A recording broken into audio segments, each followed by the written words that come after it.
Ya, Partai Golkar dan PKB berinisiasi menjadi partai inti dan penggerak koalisi besar. Dan kita tahu bahwa saat ini pun PKB tengah atau sedang menuju ke Cikias, Bogor, Jawa Barat untuk bertemu dengan Susilo Bambang Yudhoyono. Bagaimana sebetulnya pergerakan para manuver elit politik belakangan ini? Apakah memang akan ada pergeseran peta koalisi? Kita akan membahasnya bersama dengan tiga narasumber yang sudah bergabung dari luar studio. Ada Mas Nusron Wahid, Ketua DPP Partai Golkar, ada Mas Daniel Johan dari Ketua DPP PKB, dan juga Mas Hanta Yuda, Direktur Eksekutif dari Poltreking Indonesia. Selamat malam, Bapak-Bapak. Malam, Renhat, Ya. Mas Nusron, Mas Oke. Daniel. Menarik kalau kita melihat pergerakan politik belakangan ini karena semakin intensif. Saya ingin ke Mas Daniel terlebih dahulu karena PKB yang hari ini melakukan safari yang tadi siang bertemu dengan Golkar dan sekarang bertemu dengan Demokrat. Apa yang tengah diupayakan oleh PKB dengan melakukan dua pertemuan langsung dalam satu hari, Mas Daniel? Ya, makasih Mas.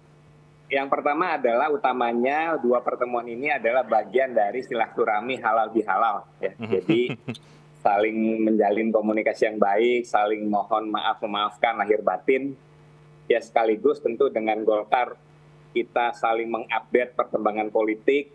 Kita berharap kerjasama dengan Golkar akan semakin kuat dan menjadi bagian dari koalisi kebangkitan Indonesia Raya.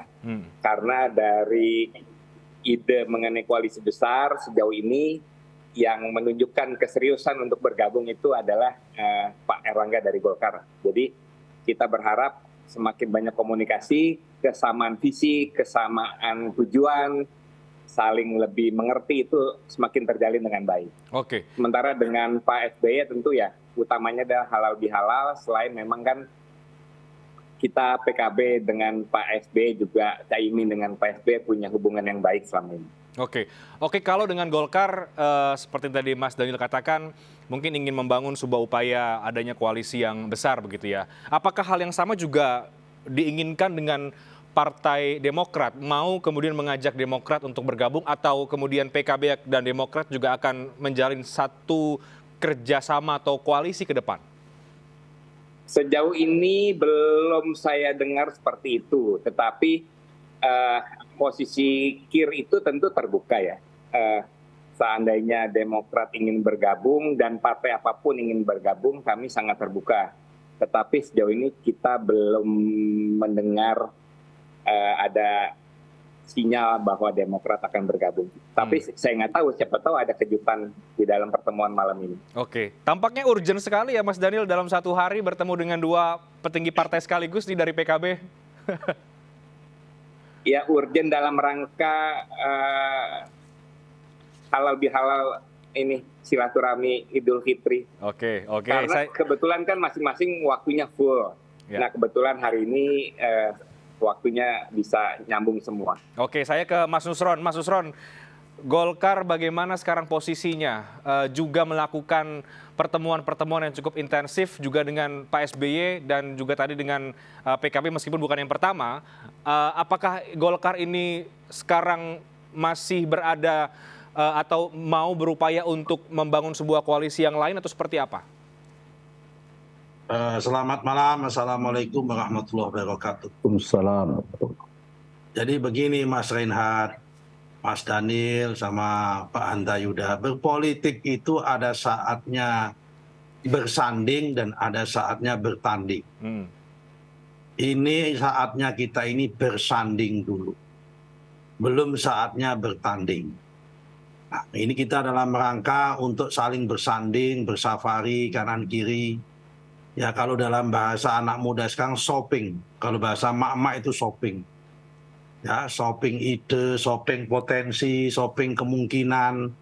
Nah namanya juga dalam rangka untuk ini, untuk menjajaki dalam rangka menuju pertandingan nanti. Nah pertandingannya kayak apa kita lihat nanti. Yang jelas tadi siang ada kabar gembira antara PKB dan antara Golkar sudah membuat kesepakatan bersama, bahkan sudah membentuk tim pemenangan bersama. Oke. untuk tim pemenangan bersama dalam rangka untuk menang bersama. Nah kan, bagaimana caranya koalisi ini untuk menang bersama? Koalisi besar ini harus menang. Yang intinya adalah kita ingin membangun poros alternatif. Poros yang itu supaya lebih mensehatkan kehidupan demokrasi kita dalam pemilu nanti. Oke. Kita tidak ingin dalam pemilu nanti ada setidaknya isu yang tidak sehat. Seperti poros kalau mendukung PDIP itu pro status quo. Sementara kalau mendukung Pak Anies itu adalah pro perubahan. Kita nggak ingin seperti itu. Ini ada poros tengah. Poros alternatif yang terdiri dari PKB, Golkar, Gerindra, PKB, mungkin nanti PAN akan kita ajak, mungkin Perindo, PBB. Ini dalam rangka tidak ada status quo, tidak ada perubahan yang ada dalam menuju Indonesia mendatang. Oke. Yang kedua juga kita ingin menafikan sebagaimana pengalaman yang sudah-sudah. Tahun 2014 Pak Hanta Yuda tahu, tahun 2019 Pak Hanta Yuda tahu, Pak Dalil tahu kita ada poros cebong, poros kampret, poros kadrun. Ini saatnya kita hentikan, kita buat alternatif yang lebih sejuk, lebih gembira, dan insya Allah ini yang menang. Yang sejuk, yang gembira ini yang menang insya Allah ini. Mas Nusron, artinya confirm ya dari Anda bahwa Golkar akan bergabung dengan PKB dan Gerindra? Oh, ini bukan masalah gabung-menggabung. Golkar itu bersama KIB, kemudian PKB bersama Kebangkitan Indonesia Raya. Jadi ini adalah koalisi antara dua koalisi. Koalisi antar koalisi. Koalisi KIB sama koalisi Indonesia Raya, bagaimana kita berintegrasi, membangun koalisi besar yang sifatnya alternatif. Oke. Saya agak bingung ini, bagaimana konsep yang dimaksud oleh Mas Nusron. Koalisi antar koalisi KIB dengan KKIR, tapi kan P3 sudah ke Pak Ganjar, sudah ke PD Perjuangan, jadi pastinya sebenarnya bagaimana posisi... P3 biarkan sudah ke Ganjar, kan belum menyerahkan surat. Oh, oke. Sudah deklarasi, tapi ketika malam itu bertemu dengan Pak Erlangga, ketemu dengan Pak Juliannya, belum, ini masih sementara. Ya kita lihat, kita tunggu gitu loh. Dan masih ada dua potensi lagi, yaitu potensi Demokrat sama potensi Nasdem. Siapa tahu yang namanya angin sampai detik-detik akhir ada perubahan, ya kita ajak bersama-sama sekalian. Yang jelas kita ingin membuat politik lebih dinamis, lebih konstruktif, lebih sehat. Tidak ada pro perubahan, tidak ada pro status quo, tidak ada pro cebong, nggak ada pro kampret. Yang ada adalah pro Indonesia yang membawa kegembiraan dan kesejahteraan. Itulah koalisi besar ini yang dibangun ini di bawah tenda besar Indonesia ini. Oke, koalisi besar ya. Koalisi besar Mas Hanta Yuda, apakah Anda juga melihat arah ke sana dan mungkin ada koalisi besar yang akan terbangun? Ya, tadi menarik ya, Mas Nusron maupun tadi Mas Daniel. Mas Nusron sudah positioningnya sudah jelas itu.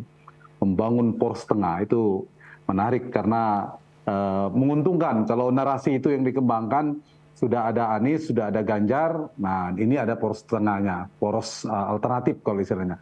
Nah, yang saya tangkap, koalisi besar ini idenya adalah menggabungkan KKIR, Koalisi Kebangkitan Indonesia Raya, dan KIB, minus P3 mungkin ya, karena P3 meskipun tadi sementara, potensinya masih tidak begitu besar lagi untuk kembali, PAN masih 50-50. Nah, sementara Golkar, Reinhardt, itu memang sejak awal saya memprediksi lebih besar potensinya bergabung dengan Pak Prabowo.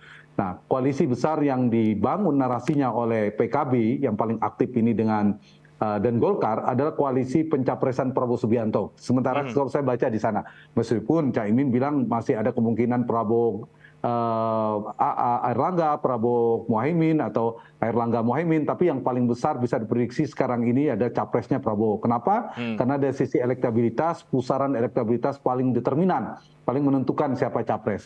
Soal cawapres mungkin nanti perkembangan dinamika politik ke depannya. Itu satu. Yang kedua, tadi ada yang menarik juga Mas Nusron bilang tadi, kalau bisa Demokrat dan Nasdem juga gabung. Nah, kalau Demokrat dan Nasdem gabung berarti nggak jadi poros tengah ini, hanya dua poros jadinya. Akan ada Ganjar versus poros besar ini besar beneran ini. Mas Hanta, dan itu yang terjadi all the president men, betul dua-duanya. Mas Hanta, maaf saya potong dulu, kita coba melihat bagaimana situasi di Cikeas saat ini karena tengah berlangsung, sudah hadir Ketua Umum PKB Muhaimin Iskandar bertemu dengan Ketua Majelis Tinggi Partai Demokrat Susilo Bambang Yudhoyono.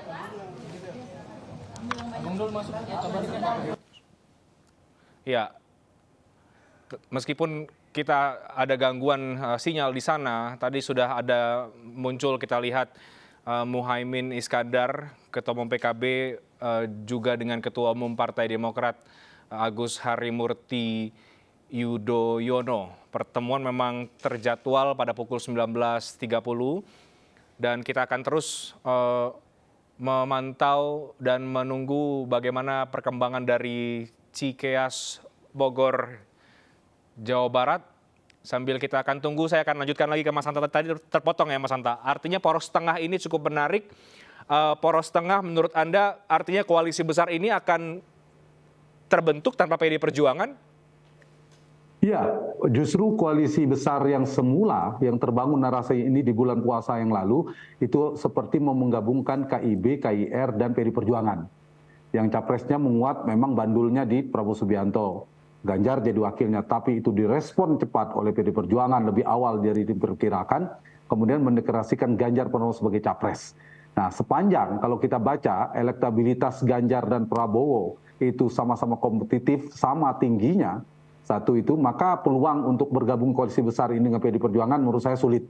Karena apa? Karena dua hal tadi, kecuali terkoreksi di antara Prabowo dan Ganjar, tiba-tiba dalam dinamika politik ke depan, ada yang tergerus menjadi lemah dan mengalah menjadi cawapres, lalu gabung jadi koalisi besar. Yang kedua, kalau ternyata yang dianggap antitesa Jokowi atau di luar koalisi ini, yaitu mengusung perubahan Anies Baswedan, elektabilitasnya tinggi, trennya naik tiba-tiba, dan itu memaksa koalisi besar lahir, di mana Prabowo dan Ganjar bersatu dalam koalisi besar karena harus melawan kekuatan besar. Tapi per hari ini kalau kita perhatikan dua hal, elektabilitasnya masih kompetitif, bahkan diprediksi kalau berdasarkan data survei hari ini Ganjar dan Prabowo yang berpotensi masuk putaran kedua, maka ini tidak membuat salah satu akan mengalah ya PDIP maupun Gerindra. Yang kedua, Pak Jokowi juga relatif merasa lebih aman kalau ini karena ini all the president means yang istilahnya skenario yang terbangun.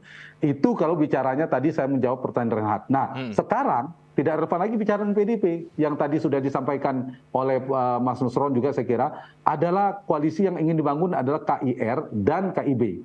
KIB minus P3 karena sudah ke PD Perjuangan, meskipun P3 masih sementara tadi ya, betul itu. Sepanjang belum didaftarkan ke KPU, semua masih mungkin berubah dan dinamis. Tapi paling tidak per hari ini kita bisa membaca tendensinya. Nah, koalisi perubahan yang hari ini yang bisa kita baca adalah Gerindra dan PKB sejak awal, kemudian datang Golkar, menggabungkan dengan KIB, Golkar, mudah-mudahan tadi kalau bahasanya siapa tadi Pak Nusron, Pak Daniel, PAN bisa gabung juga. Tapi PAN saya lihat masih 50-50. Bahkan pertemuan malam hari ini ada potensi koalisi besar ini juga mengajak partai Demokrat di koalisi perubahan yang hari ini bertemu dengan Partai Demokrat. Apakah mungkin? Ya, namanya juga politik dinamis. Kalau kemudian partai di dalam koalisi perubahan ini menganggap capresnya dikalkulasi memiliki potensi kemenangan tidak terlalu kuat, tidak terlalu prospektif, ya bisa jadi goyang ini. Meskipun dari perspektif yang lain bisa juga, misalnya kita membaca koalisi perubahan yang mengajak PKB atau Golkar yang gabung ke sana. Meskipun yang kedua ini menurut saya kecil ya peluangnya. Peluang paling besar sekarang ini, bandul yang sedang berpusar kuat itu di koalisi tengah ini. Kalau istilahnya Mas Nusron tadi. Di koalisinya Prabowo ini, Gerindra, P3, Gerindra, PKB mungkin urutannya karena pertama, kemudian Golkar. Nah, apakah akan semakin besar? Ya, kita lihat perkembangannya. Apakah ada partai Demokrat yang bergabung atau PAN? Kalau PAN yang bergabung, maka benar ada potensi tetap 3 poros. Relevan bilang ini poros tengah. Tapi kalau ternyata Demokrat yang bergabung, nah ini kemungkinan bipolar, 2 poros, 2 kutub politik yang terjadi. Saya ke Mas Daniel. Artinya sepakat ya Mas Daniel. Mas Daniel sudah senyum-senyum. Artinya saya pikir menyepakati apa yang disampaikan Mas Hanta dan juga Mas Nusron bahwa memang sedang membentuk koalisi besar bersama dengan Golkar dan partai-partai yang lain yang mungkin akan bergabung. Ya, itu salah satu yang menjadi kesepakatan di dalam pertemuan siang dengan Golkar.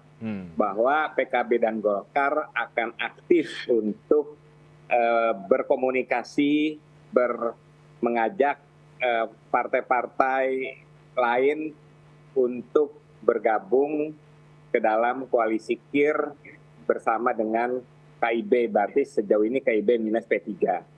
Tetapi sejauh mana nanti respon dari partai-partai yang lain, ya kita lihat, karena segala kemungkinan masih bisa terjadi. Oke. Apakah kemudian koalisi yang sedang dibangun ini memang sebagai upaya untuk menandingi dominasi PDI Perjuangan, Mas Daniel? Nggak ada istilah mendominasi, tetapi adalah kita dalam rangka memastikan bahwa demokrasi itu berjalan dengan baik, sehingga rakyat mempunyai pilihan yang luas terhadap alternatif-alternatif pilihan, seperti yang tadi sudah disampaikan oleh Bang Nusron, tidak lagi terpecah hanya menjadi iya atau tidak, lawan atau musuh gitu. Oke, Mas Nusron, bagaimana sebenarnya tujuan dari koalisi besar ini? Oke, tujuan tentu untuk menang ya. Tadi Anda sudah katakan dan sudah dibentuk tim pemenangan. Berarti sekali lagi koalisi besar ini memang bersiap untuk kemudian mengimbangi atau membentuk koalisi melawan PDI Perjuangan kah atau seperti apa?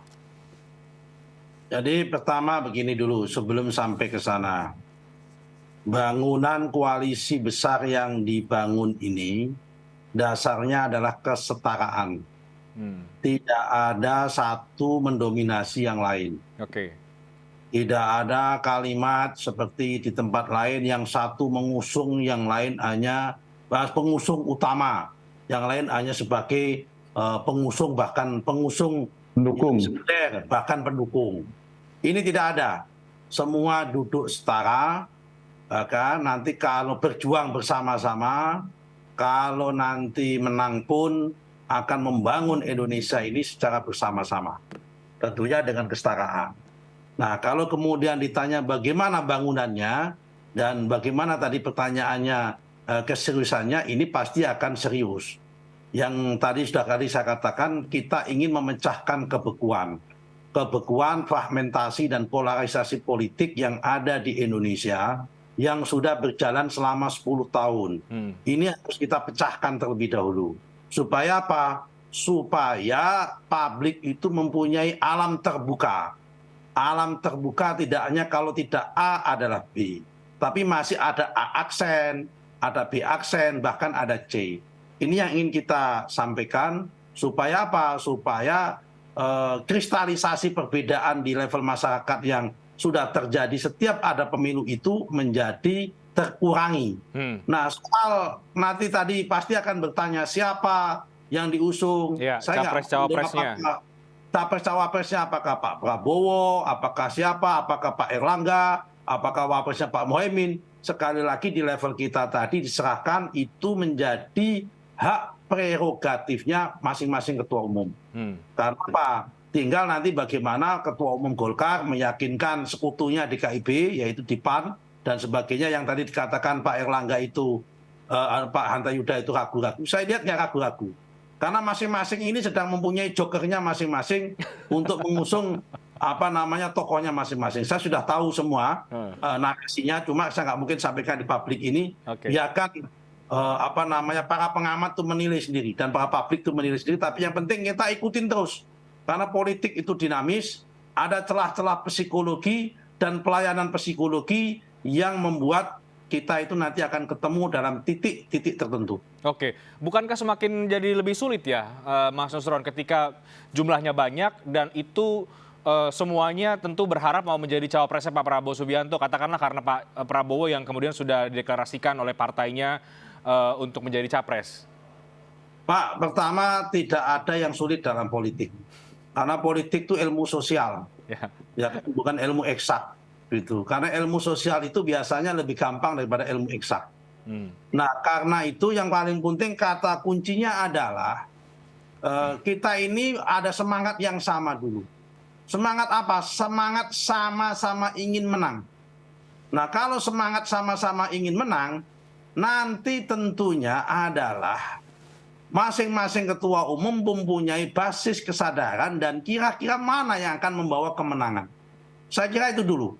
Kalau framingnya adalah sama-sama ingin menang, bukan sama-sama ingin menjadi calon presiden atau sama-sama menjadi calon wakil presiden, tapi sama-sama ingin menang, sama-sama ingin supaya partainya itu kuat di dalam legislatif, sama-sama ingin partainya itu menang di dalam Pilpres, saya kira artinya pasti akan ketemu. Karena sebetulnya masing-masing ketua umum itu udah bisa saling mengukur. Kalau dengan ini bagaimana, dengan ini bagaimana, dengan ini bagaimana, saya kira masing-masing punya sama. Tinggal sekarang adalah lagi-lagi adalah bangunan psikologisnya itu supaya ada bangunan kesadaran bersama, sama-sama menang, pasti akan terbuka alam pikirnya. Kalau kita sama-sama menang. Tapi kan Golkar selalu berupaya untuk mendorong Pak Erlangga untuk maju, kan gitu Mas Nusron? Kalau itu kewajiban, semua partai politik pasti mengusung dan mengamankan masing-masing misinya. Pak Daniel Johan pasti juga mengamankan misinya.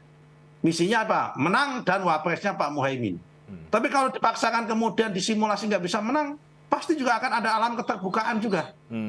Kita di Golkar pun pasti juga sama. Kita pasti ingin mengamankan, ingin menang di dalam pileg, menang dalam pilpres, dan kalau bisa presidennya adalah Pak Erlangga atau wapresnya adalah Pak Erlangga. Tapi kalau kemudian disimulasi oleh masing-masing partai politik, kemudian ada keputusan lain, nah itu kan urusan apakah dewa-dewa yang memutuskan itu. Tentunya alam keterbukaan masing-masing para dewa-dewa itulah pasti mempunyai angka, punya data dan sebagainya. Asal semangatnya itu sama-sama ingin menang, tentunya pasti akan ketemu dan tidak akan rumit. Karena sekali lagi, ini politik itu adalah gampang dicerna dan bisa dilakukan. Tidak ada yang nggak bisa dilakukan dalam dunia politik. Mas Daniel, ada tambahan, artinya nanti di ujung Anda juga melihat bahwa partai-partai, para elit ini, para dewa-dewa bahasanya Mas Nusron tadi, memang akan realistis ya dengan fakta politik yang ada? Ya tentu pada akhirnya nanti menjelang penetapan KPU, ya mungkin saja akan ada kejutan-kejutan yang mungkin kita tidak pernah terbayang, tetapi pada akhirnya itu menjadi konfigurasi yang paling ideal sesuai dengan fakta-fakta yang ada. Nah, seperti apa konfigurasi finalnya nanti, ya kita lihat. Tetapi kan saat ini kita sedang melalui proses menuju sana. Sehingga kadang-kadang apa yang kita sampaikan juga bisa berubah. Dan pergerakan PKB hari ini juga berdasarkan hasil pertemuan semalam di Istana dengan Presiden Jokowi, Mas Daniel? Gimana, sorry? Pergerakan PKB hari ini apakah juga berdasarkan dari hasil pertemuan semalam di Istana dengan Presiden Jokowi? Secara langsung tidak, tetapi secara tidak langsung bahwa kan pertemuan kemarin salah satu yang utama adalah kita dari koalisi pemerintah itu memiliki komitmen yang sama, nanti apapun meskipun di tahun politik kita tetap harus menjaga komunikasi, harus tetap memastikan kondisi tetap teduh. Nah, sehingga silaturahmi itu menjadi salah satu jawaban yang harus dilakukan sesama pimpinan partai.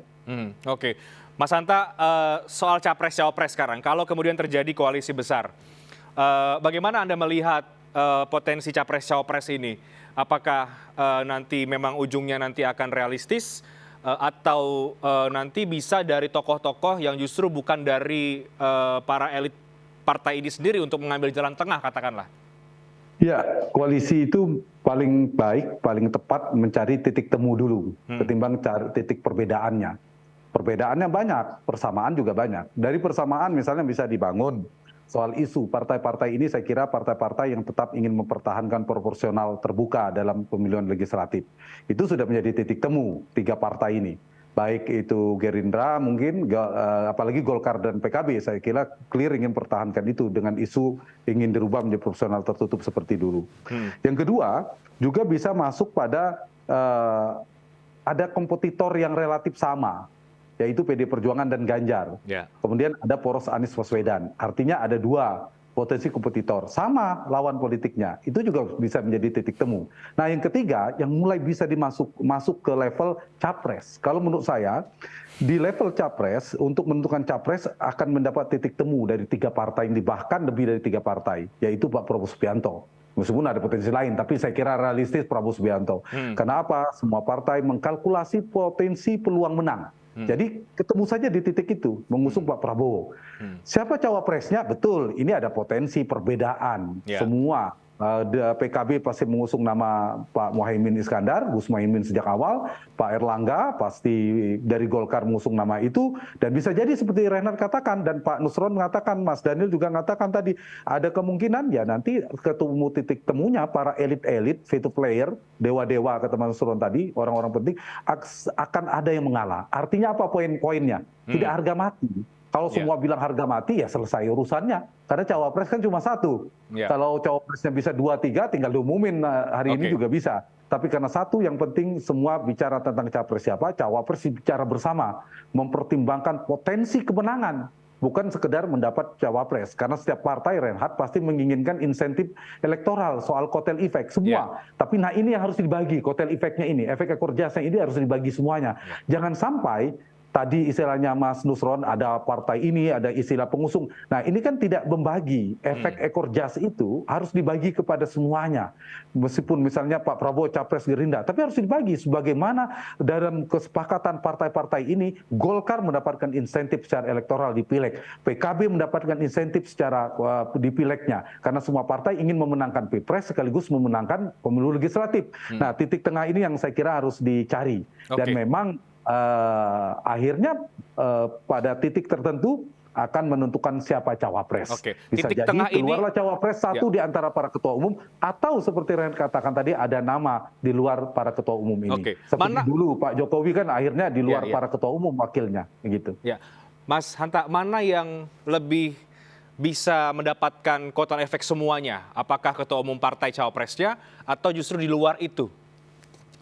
Ya, kalau yang paling penting dari sisi capres, dari sisi partai, ya pastilah ketua umum partainya. Kalau Mas Daniel ditanya, sudah pasti Cak Imin harus jadi cawapres, atau bahkan capres. Mas Nusron pasti Pak Erlangga. Tapi kalau kemudian posisi cawapres ini, ya bisa dua lah, saya katakan dibagi tadi, mereka ada yang jadi ketua tim pemenangan, ada yang jadi cawapres, atau dibagi, diserahkan bukan kepada figur semuanya ketua umum. Saya kira itu kita serahkan pada mekanisme koalisi masing-masing ya. Mereka punya hitung-hitungan politik, bagaimana menentukan posisi ini. Ya, karena jangan sampai posisi cawapres ini harusnya menjadi titik temu untuk memperkuat soliditas koalisi. Jangan sampai justru sebaliknya akan membuat koalisi menjadi semakin cair, menjadi tidak solid. Nah, yang harus diingat oleh koalisi ini adalah di mana capres dengan posisi yang sangat kompetitif di antara tiga nama itu, maka variabel cawapres menjadi penting.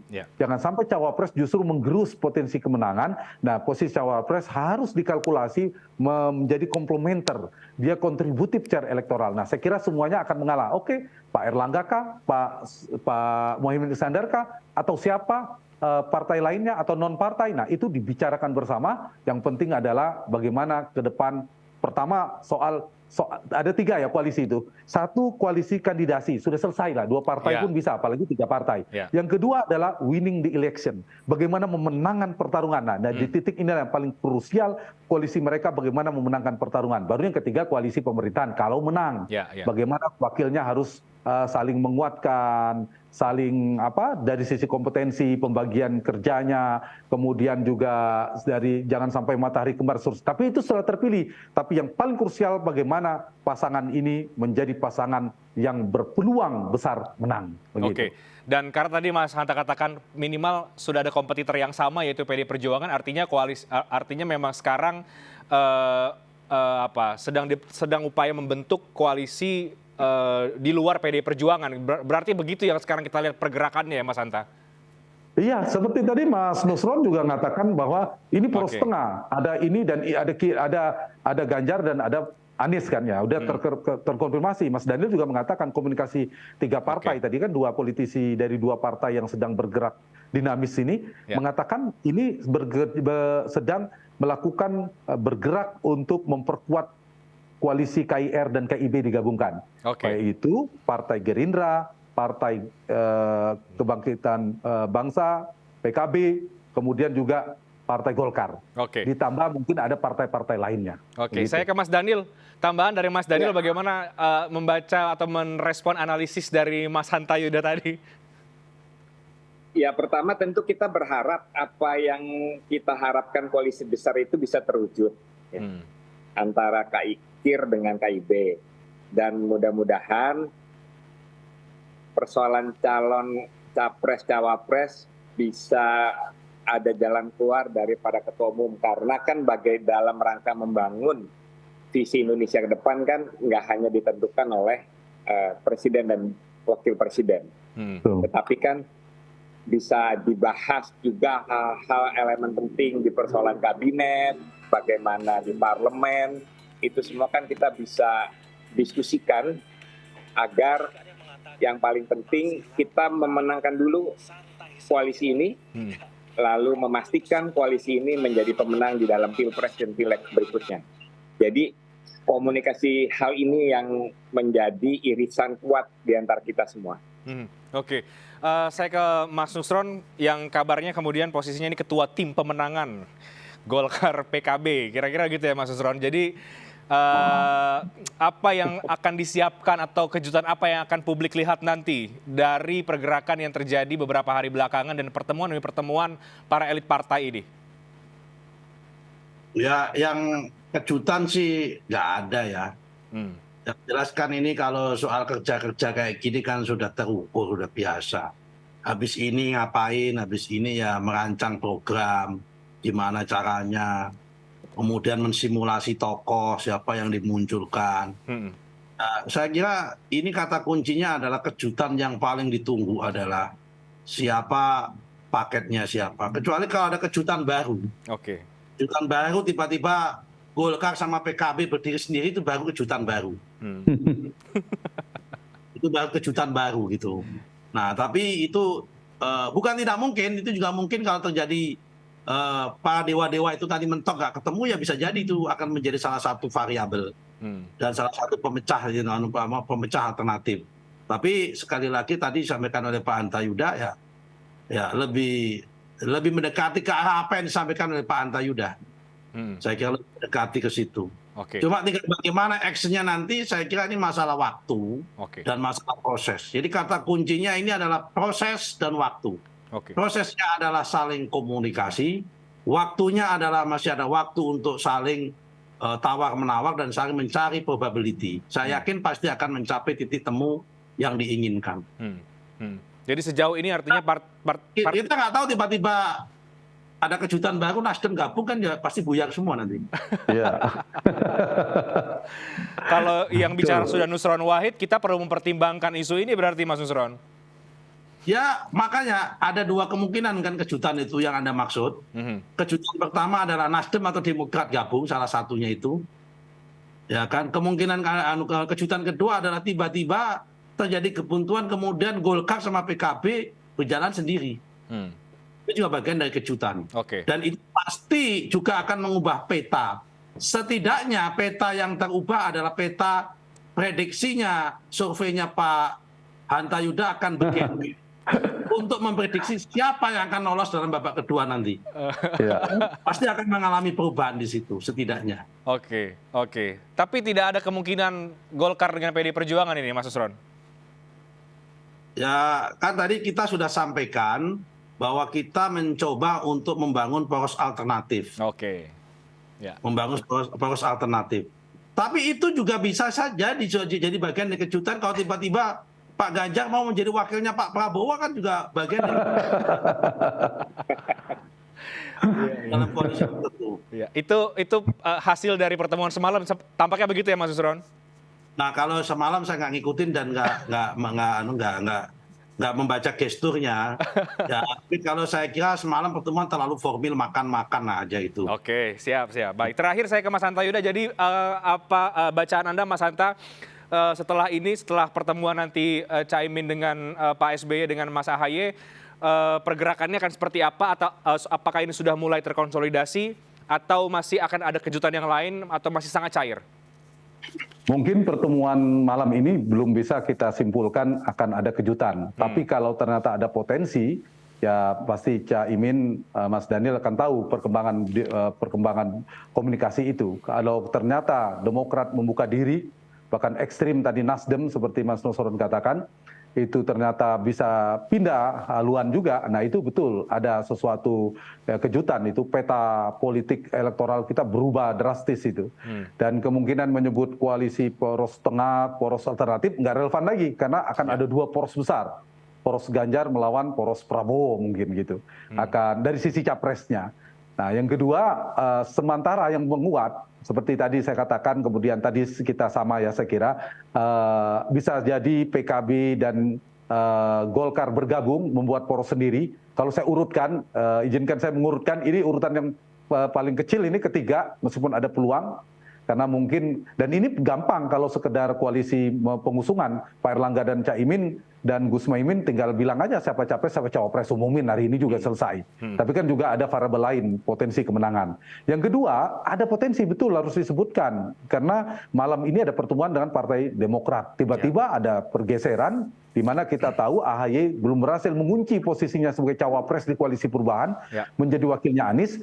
Ini menjadi posisi tawar juga. Kalau di sana nggak dapat apa-apa, ternyata di sini ada potensi menang, ya bisa juga bergeser. Nah, bisa jadi ini sesuatu yang ada perubahan peta koalisi. Tapi kalau ternyata kita anggap Nasdem dan Demokrat tidak berubah, maka ini yang paling relevan kita bicarakan, yang paling besar potensinya, yaitu koalisi besar dan istilah partai yang sedang bergerak kencang ini, yaitu tiga partai ini bisa diperluas atau tidak, ada PAN potensinya, KIB yang ditambah, atau bahkan di dalam koalisi perubahan, termasuk Demokrat sedang dikomunikasikan. Yang bisa disimpulkan sementara adalah tiga partai, yaitu Gerindra, Partai Golkar, dan PKB tampaknya semakin lekat, semakin rekat, semakin cinta, dan semakin romantis hubungannya.